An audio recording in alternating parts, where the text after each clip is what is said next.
오늘은 값을 지불하라 라는 제목으로 설교하도록 하겠습니다. 값을 지불하라 하니까 어떤 지체는 헌금을 하라는 얘기인 줄 알고 오해를 하던데 그런 얘기가 아니에요. 우리가 그리스도인으로서 살아가기 위한 값을 지불하라 하는 얘기예요. 벌써 오래전 일입니다. 이것도 제가 대학교 3학년쯤 일이니까 벌써 한 20년 가까이 된 일이에요. 충격을 받은 사건이 있었어요. 뭐냐면 그때 저랑 친하게 지내던 후배가 하나 있었습니다. 친하게 지낸 후배 같이 밥도 많이 먹고 놀러도 많이 가고 서로 상담도 많이 하고 서로 연애 얘기 상담도 많이 하고 그랬던 후배가 하나 있었는데 그 후배가 어느 날 저한테 이렇게 묻는 거예요. 이번 일요일에 같이 어디를 가자라고 하는 거예요. 그래서 저는 얘기했습니다. 뭐라고 얘기했을까요? 그래 같이 가자 이렇게 얘기했을까요? 아니죠. 나는 일요일은 안 된다. 나는 교회를 가야 된다 라고 얘기하는 거예요. 그러니까 그때 당시 한 1년 반쯤 같이 알고 지냈는데 그 후배가 오빠 교회 다녔어? 이렇게 묻는 거예요. 그래서 순간 교회 다닌 줄 몰랐나? 당황스럽기도 하고 해서 야 내가 이름부터 요한인데 요한이 절에 가면 이상하잖아 이러고 그냥 끝나긴 했는데 그때 나름 충격을 받았어요. 나름 되게 친하다고 생각을 했는데 얘가 나한테 관심이 그렇게 없었나? 혹은 내가 그렇게 티를 안 냈나? 곰곰이 생각해 봤는데 아무래도 후자인 거예요.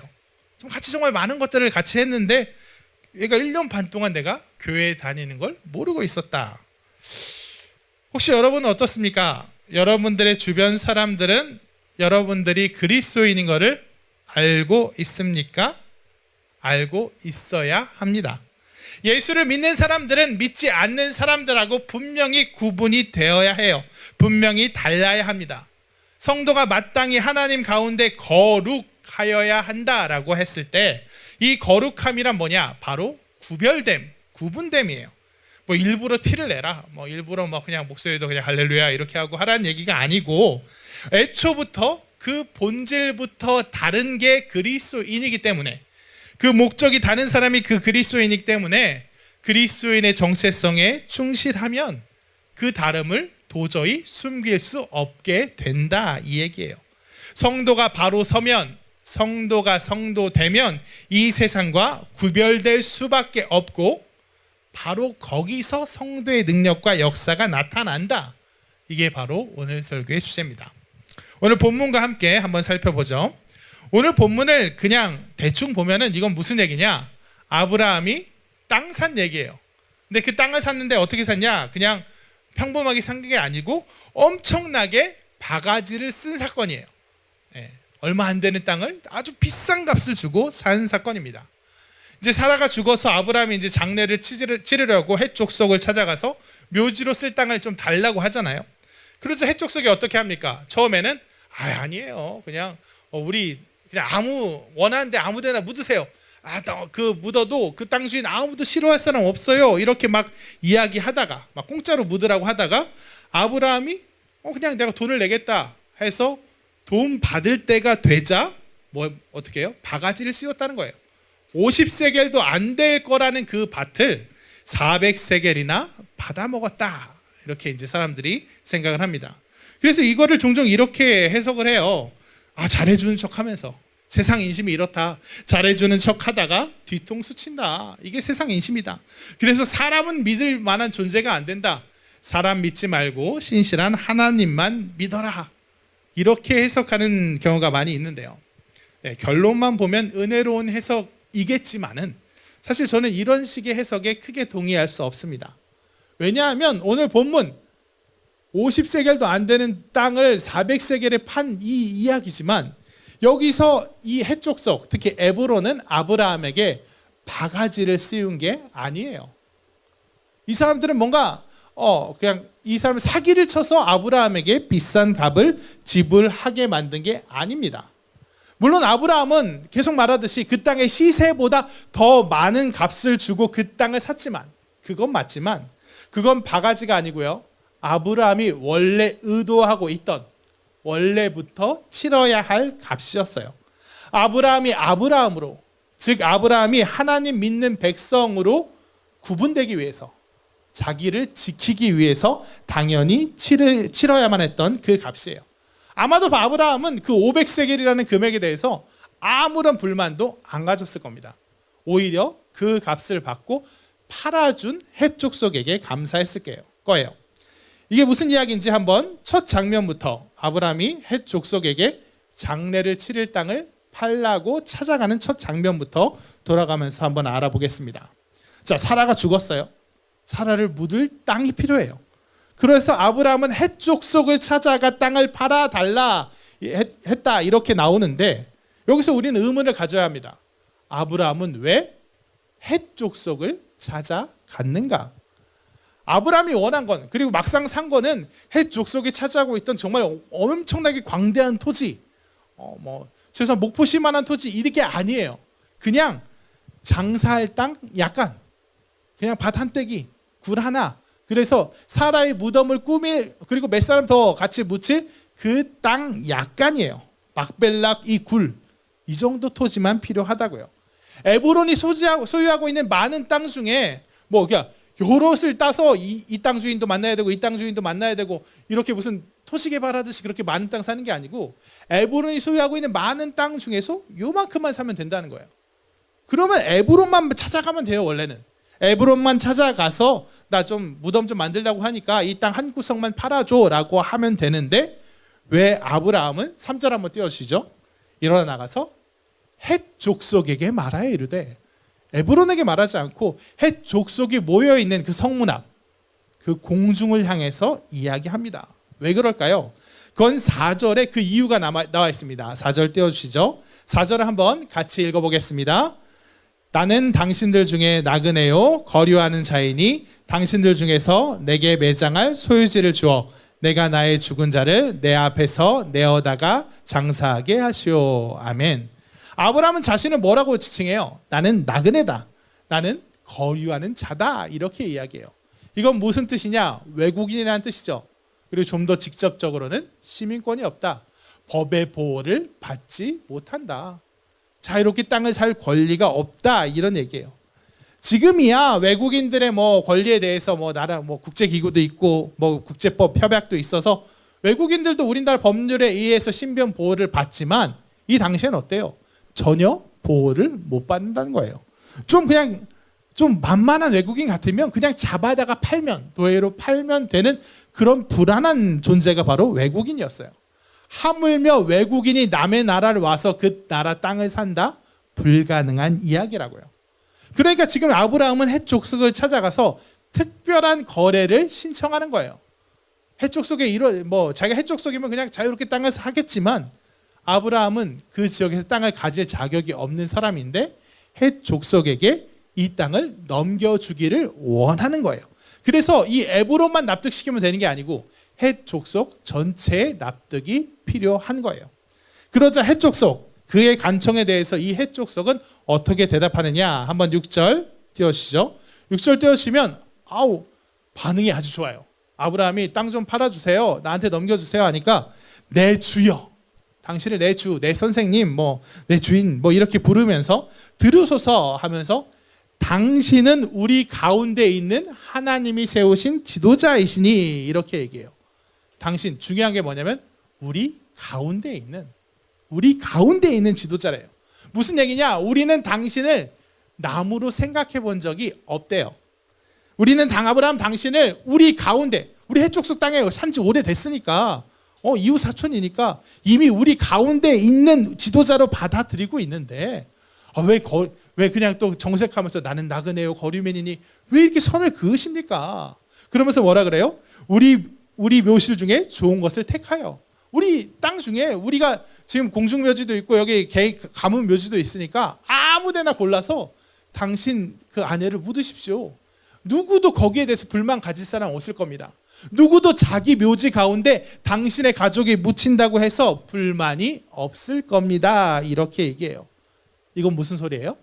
아브라함을 자기들 가운데 받아들여 주겠다는 얘기예요. 아브라함은 이미 살고 있기는 헷 족속의 땅에서 살고 있어요.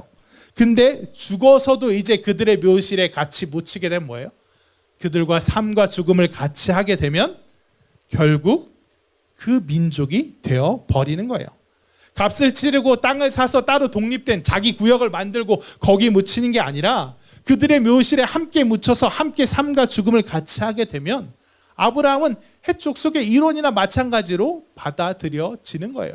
그러니까 해족속의 이 제안을 한마디로 표현하면 뭐예요? 우리가 남이에요. 우리가 남이야. 언제부터 그렇게 서운하게 굴었어요? 우리가 남이야. 아브라함아, 우리 친하잖아. 섭섭하게 왜 그래? 우리 가운데 시민권 줄게. 받아들여 줄게. 귀하해. 우리가 잘해 줄게. 이거예요. 해족속은 아브라함 옆에 지내면서 그가 고작 318명을 거느리고 뭇 왕들의 군대를 격파한 것도 봤고요. 무슨 일을 하든지 하나님께서 그와 함께 계신 것을 봤기 때문에 그 은혜와 능력을 함께 누리고 싶어서 아브라함을 자기 민족의 일원으로 받아들이고 싶은 거예요. 그러자 아브라함이 어떻게 반응하느냐? 7절 띄워주시죠. 아브라함이 일어나 해족속을 향하여 몸을 굽히고 일단 그들을 향해 절을 합니다. 태도는 엄청나게 공손해요. 하지만 그 말은 엄청나게 단호합니다. 8절과 9절 띄워주시죠. 보면 아브라함이 이제 이렇게 거절합니다. 나의 죽은 자를 내 앞에서 내어다가 장사하게 한 일이 당신들의 뜻일 텐데 내가 이제 장사하려고 하는데 도와주려고 하면 도와주는 게 당신들의 뜻이면 다른 얘기 하지 말고 충분한 대가를 받고 그 굴을 내게 주어. 충분한 대가 받고 팔라는 얘기예요. 여기서 아브라함이 이렇게 얘기하는 게 왜 정말 단호한 말인지 느껴지시나요? 왜 그러냐? 거절의 이유가 없기 때문이에요. 뭐 때문에 거절하는지 아브라함은 이유를 말하지 않습니다. 내가 어째어째 해서 하니까 그냥 돈 받고 파세요 이게 아니라 그냥 날 도와주려거든. 당신이 날 도와주려거든. 내 마음대로 해줘. 내 말대로 돈을 받고 팔아줘. 이게 전부예요. 여러분 거절에 있어서 이유를 말하지 않는다는 건 뭐냐? 논의해볼 여지가 없다는 거예요. 생각해 보세요. 우리가 어떤 형제가 모종의 호감을 가지고 어떤 자매에게 영화 보러 가자라고 했는데 그 자매가 아니 바빠서 못 갈 것 같아 이러면 어떻게 돼요? 그럼 언제 시간이 되냐? 나는 이번에 보자고 하는 그 멜로 영화는 안 좋아한다 이러면 그럼 액션 영화는 어떠냐? 이렇게 얘기가 말을 이어나갈 여지가 있잖아요. 그런데 그 자매가 이렇게 대답했다고 생각해 보세요. 싫어. 영화 보러 가자. 싫어. 그러면 말이 턱 막히는 거예요. 아니 그렇게 너무 무례하게 싫어 이러지 않고 웃으며 말해도 아니에요. 괜찮아요. 이렇게만 해도 충분합니다. 더 말할 수가 없어요. 여기서 왜 싫어라고 물어볼 수 있는 사람은 정말 큰 용기를 가진 사람이거나 정말 눈치가 너무 없는 사람이거나 아니면 둘 다일 겁니다. 웬만하면 우리 그러지 말도록 합시다.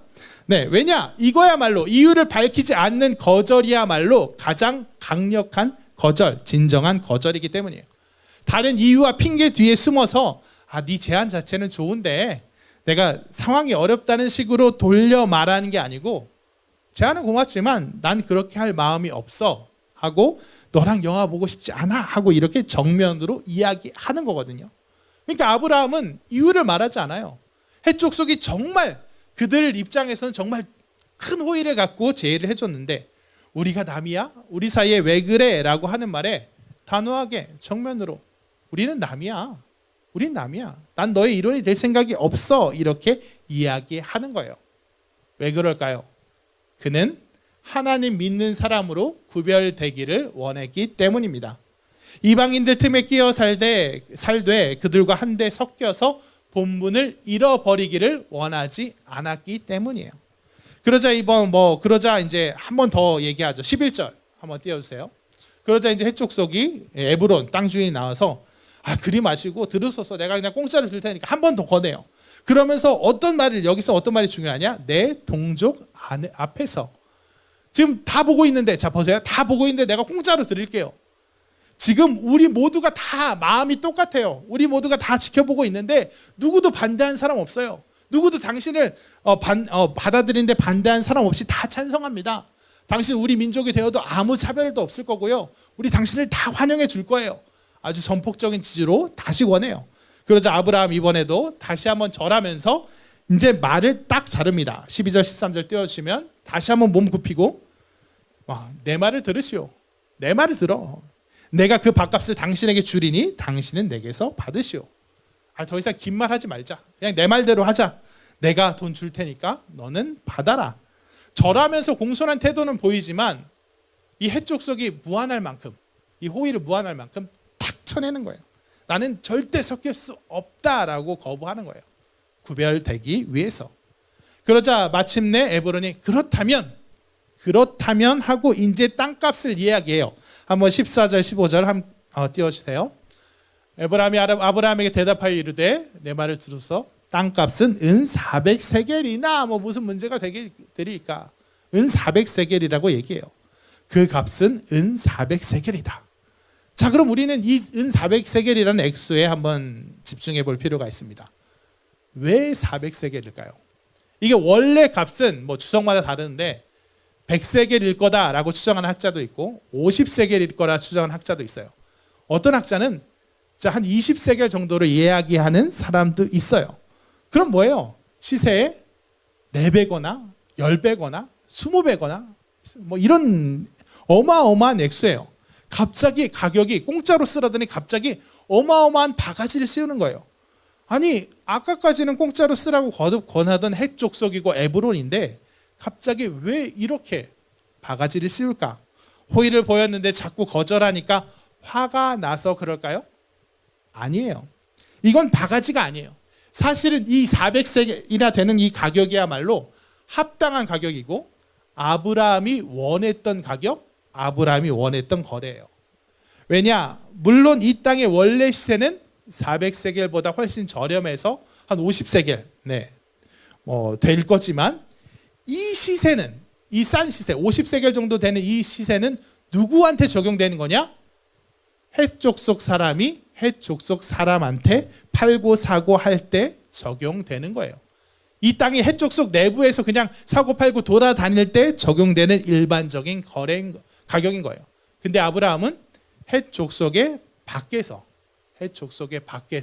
이 땅을 사서 가지고 나가려니까 값이 뛰는 거예요.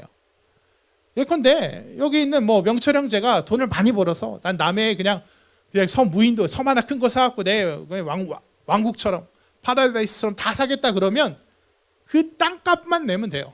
그 땅값만 내면 된다고요. 얼마 하지도 않을 거예요. 사실 크게 비싸지 않은 그 땅 부동산 시세만 내면 되겠지만 만약 중국에서 우리나라 서쪽에 어떤 섬을 사려고 한다. 그래서 의사를 타진한다. 이러면 그 시세, 땅값의 시세 문제가 아니죠. 이제 여러 가지 외교 문제도 있겠고 돈 주고 판다 그래도 일반적인 시세보다 몇 배 혹은 몇십 배 비싼 값을 치러야 될 거예요. 이 우리나라가 이 영토를 외국으로 이 영토를 상실함으로써 그 얻는 그런 국력의 감소 이런 것들을 보상할 만큼 어마어마한 돈이 치러져야 될 거예요. 그러니까 이 땅의 소유권이 밖으로 나갔을 때는 이 값이 몇 배로 뛸 수밖에 없는 거예요. 에브론이 받은 400세겔도 그런 맥락인 거죠. 그 혼자 다 받아 가진 돈이 아니고 아마 일부 가지고 땅값 플러스 얼마 가지고 거기 모였던 헷족속의 유력자들에게 조금씩 나눠줘서 우리나라 이 정도 받았으면 이 돈 갖고 우리가 다른 땅 얻을 수도 있고 하니까 이걸로 해결합시다. 이렇게 되는 값이에요. 그러니까 이 400세겔이라는 값은 결국 어떤 값이냐? 공짜로 받을 수도 있고 아니면 하다못해 그냥 평범하게 제값 주고 50세겔 혹은 40세겔 이렇게 돈 주고 살 수 있는 밭을 기어코 400세겔이나 주고 산 이 400세겔이나 되는 이 값은 어떤 값이냐? 아브라함이 헷족속과 확실하게 구별되기 위한 값이에요. 헷족속과 어울려 살고 헷족속 주변에 무덤을 만들어 장사되었지만 무려 400세겔이나 치르면서도 꿋꿋이 자기의 외국인 지위를 유지했던 그런 값. 헷족속의 땅에 살아있되 외국인으로 남아있기 위한 값. 아브라함이 하나님을 믿는 백성으로 아브라함이 아브라함으로 남아있기 위한 그런 값이었어요. 그러니까 이 400세겔은 절대 비싼 값이 아닌 거죠. 그들과 함께 하기를 원하고 그래 내가 너희가 함께 할게 너희의 일원이 될게 했을 때는 그래 그럼 그냥 얼마든지 쓰세요 할 거지만 난 너희랑 다른 길을 갈 거야. 구별될 거야. 땅만 나한테 넘겨 할 때는 그 정도 외국인에게 이 영토를 넘기기 위해선 그 정도는 받아야 하는 거예요. 여러분, 전 이것을 보면서 이게 우리와 세상과의 관계랑 너무도 정확히 일치한다는 그런 깨달음을 받았어요. 우리 역시도 마치 아브라함하고 똑같아요. 아브라함이 해쪽 속의 틈 사이에, 해쪽 속 땅에 이제 온통 해쪽 속인 그 땅에 그냥 혼자 살듯이 우리도 어때요? 온통 세상 사람들, 세상 권세, 그들 가운데 둘러싸여 삽니다. 이게 당연한 일이고 이게 정상이에요. 세상 가운데 우리는 우리만 따로 살 수 없어요. 세상 가운데 살고 있습니다. 그런데 그러면 세상은 우리한테 어떤 식으로 우리를 상대하느냐? 일단 어느 조건 하에서는 사실 우리를 환영해요. 우리를 좋아해 줘요. 어떤 조건 하에서는. 어떤 조건? 티를 내지 않는 조건 하에서는. 우리가 그냥 가만히 있으면 싫어할 이유가 없죠. 사실 우리가 맨날 하나님 말씀대로 사느냐, 내가 못 사는 것 같아, 막 회개도 하지만 그래도 조금이라도 말씀을 알고 복음을 아니까 최소한 몇몇 부분이라도 좀 착한 부분이 있잖아요. 세상 사람들보단. 사랑, 용서, 이야기하고 희생, 양보 또 하기도 하고 신앙 양심상 조금은 좀 낮게 행동하려고 한단 말이에요. 그럴 때는 세상이 우리를 그냥 쟤는 괜찮은 사람이야 라고 이야기해줘요. 근데 단 아까도 말했듯이 조건이 있다는 거죠. 우리가 그들과 크게 다르게 굴지 않았을 때, 그들과 구별되지 않았을 때, 마치 그들과 한 일원이면서 그냥 적당히 어울려 살고 있을 때는 우리를 너무 좋게 얘기해줘요. 그러면서 그들의 기준과 원칙에 맞춰 살기를 요구합니다. 여기 원래 이리 왔어, 관행이야 라는 말로 불법을 저지를 걸 요구해요. 그럴 때 우리가 그렇다면 나도 따를게요 하면 우리를 좋아한다니까요.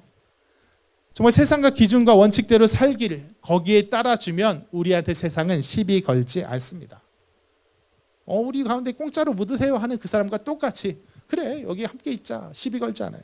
하지만 우리가 그런 세상의 기준과 원칙을 거부하는 순간, 그들과 다르기를 결심하는 순간, 내가 구별되어야겠다라고 각오하는 순간 세상은 완전히 얼굴을 바꿉니다.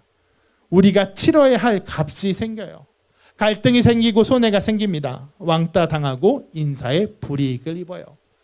나는 신앙 양심상 이 관행을 도저히 받아들이지 못하겠습니다. 분명히 피해 당하는 사람이 있는데 내가 눈 감을 수 없습니다 하면 너만 잘났냐? 하고 오히려 핍박해요. 조직의 이익을 위해서 마땅히 매몰차게 끊어내야 될 사람, 그래서 왕따시키고 있는 사람, 사랑으로 안는다고 감싸 안으면 그럼 네가 그 사람 다 감당할 거야? 우리만 나쁜 놈 만들어? 너 그럼 전체적으로 조직에 있는 피해는 어떻게 할 거야? 같이 도매금으로 묶어서 같이 내쳐버려요. 이거는 사실 어떻게 능숙한 인간관계로 조율과 협상으로 극복할 수 없는 근본적인 문제예요. 사람들한테 칭찬도 받고 내가 하나님 말씀대로 살아가고 물론 어느 정도는 조율할 수 있겠지만 결국 궁극적인 순간에는 이게 딱 부딪히는 순간이 있어요. 좋은 사회성과 사람 대하는 스킬로 여기저기 다 만족시켜서 극복할 수 없는 그 순간, 선택을 해야만 한 그 순간이 옵니다. 그리고 그럴 때 우리는 어떻게 해야 되느냐? 마땅히 기꺼이 값을 치러야 한다는 거예요. 말씀대로 살기 위해서, 그리스도인으로 바로 서기 위해서, 성도로서 구별되기 위한 그 값을 기꺼이 치러야 합니다. 손해보고 핍박당하면서 그 비용을 기꺼이 감당해야 돼요. 왜요? 그 손해가 진정한 손해가 아니기 때문이에요. 오히려 그 손해가 두려워 구별되지 않는다면, 세상과 똑같이 살아가 그리스도인으로서의 정체성을 잃어버리고 만다면 그거야말로 비교할 수 없는 손해이기 때문이에요. 만약 아브라함이 그 400세겔의 돈이 아까워서 헷 족속의 제의를 받아들였다면 어떻게 됐겠어요? 최소 아브라함의 아들의 아들쯤은, 손자의 손자쯤은 정체성 다 잊어버리고 그냥 헷족 속의 일원이 되어서 여호와 신앙도 잊어버리고 민족적 정체성, 택한 민족 언약 다 잊어버리고 말았을 거예요. 하지만 아브라함이 그러기를 원치 않고 구분되기를 원했을 때 400세겔이라는 막대한 거금을 지불하고라도 외국인으로서 그 땅을 사고 구별되기를 원했을 때 어떤 일이 일어났냐? 400년 후 아브라함의 후손들이 애굽에서 탈출하였을 때 그 히브리 백성들이 바라보고 돌아올 수 있는 근거가 되었다는 거예요. 우리 조상 사라가 아브라함이 이삭과 리브가와 야곱과 레아가 묻힌 그곳, 해족속과 함께가 묻힌 게 아니라 아브라함과 그 가족만 묻힌 그곳에 우리가 이제 요셉의 유고를 추려서 올라간다. 이것이 이스라엘 민족의 정체성을 구성해주고 그들이 가나안 땅으로 갈 수 있는 근거가 되었다. 그 땅이 바로 우리나라로 치면 사극을 보면 항상 나오는 얘기가 있죠. 종묘 사직을 지켜야 된다. 그런 종묘와 같은 역할을 했다는 거예요. 어떻게 보면 그 고작 400세겔로 한 나라를 이루는 토대가 마련되었다는 겁니다. 여러분 마찬가지입니다. 우리도 하나님 말씀대로 살아가고자 그 값을 치를 때는 비싼 것 같아요.